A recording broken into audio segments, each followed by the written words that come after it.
राहुल गांधी जी का इस समय थोड़ा इलाज की जरूरत है। उनका मेंटल हेल्थ चेकअप होना चाहिए।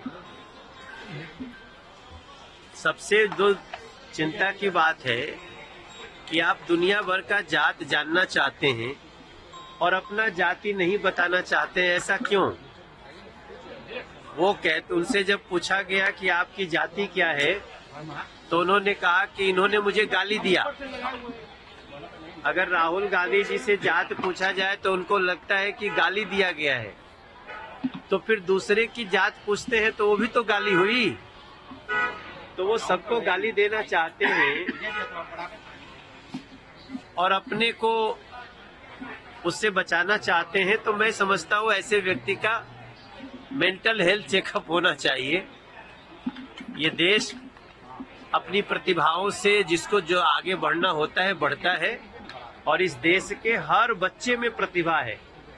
जरूरत है समय पे उस प्रतिभा को तराशने की, लेकिन पता नहीं, चूंकि इन लोगों को इतना दिन से सत्ता में रहने का आदत हो गया था राहुल जी को, कि सत्ता से निकलने के बाद वैसे ही तड़प रहे हैं जैसे मछली को पानी से निकाल दो। पेंशन पॉलिसी सब पास कर दी गई है। इस देश के जितने सरकारी केंद्रीय कर्मचारी हैं, सरकारी कर्मचारी हैं, उन लोगों का एक लंबे समय से ये डिमांड था कि हमारा सेंट्रल पेंशन स्कीम को जो पुरानी थी वही लागू किया जाए। और आप सबको जानते हुए बड़ी खुशी की बात है कि 2 दिन पहले सेंट्रल पेंशन स्कीम को नरेंद्र मोदी जी की सरकार, उन्होंने इसको मंजूरी दे दी है।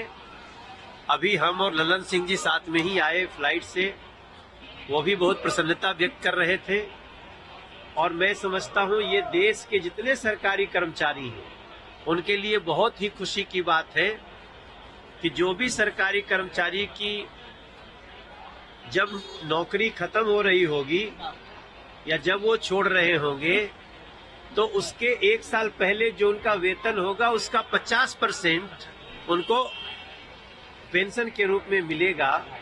और ये मुझे लगता है देश के लगभग 10 करोड़ लोगों के लिए, 10 करोड़ परिवारों के लिए एक बहुत बड़ा समाचार है। नरेंद्र मोदी जी को धन्यवाद। राहुल की सरकार है, उसके बावजूद भी बिहार में विकास नहीं हुआ है। सभी मामलों में बिहार पिछड़ रहा है। बेरोजगारी, महंगाई और भी कई सारे मामलों को उठा रहे हैं। देखिए, वो तो खुद भी रहे।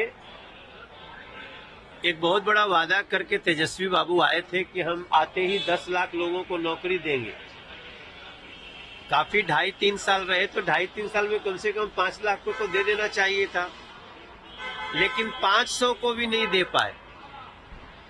तो तेजस्वी बाबू को मैं इतने कहना चाहूंगा, देखिए, हम ये नहीं कह रहे हैं कि बिहार के हर एस्पिरेशन को हमने पूरा कर दिया है, लेकिन बिहार बहुत तेजी से विकसित राह पे चल रहा है। और बिहार को इस बजट में 26,000 करोड़ रुपया दिया गया है।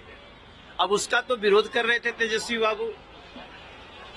आप अगर विपक्ष में हो के भी बिहार के समर्थक हैं, तो बिहार में जो इस बजट में स्पेशल दिया गया है, टोटल देखेंगे तो करीब 48,000 करोड़ का इसी बजट में है। लेकिन उसकी तारीफ करने की बजाय तेजस्वी बाबू को आदत पड़ गई है केवल विरोध करना है। मुझे लगता है जो बिहार को प्यार करता है वो बिहार के हर बेहतरी को स्वीकार भी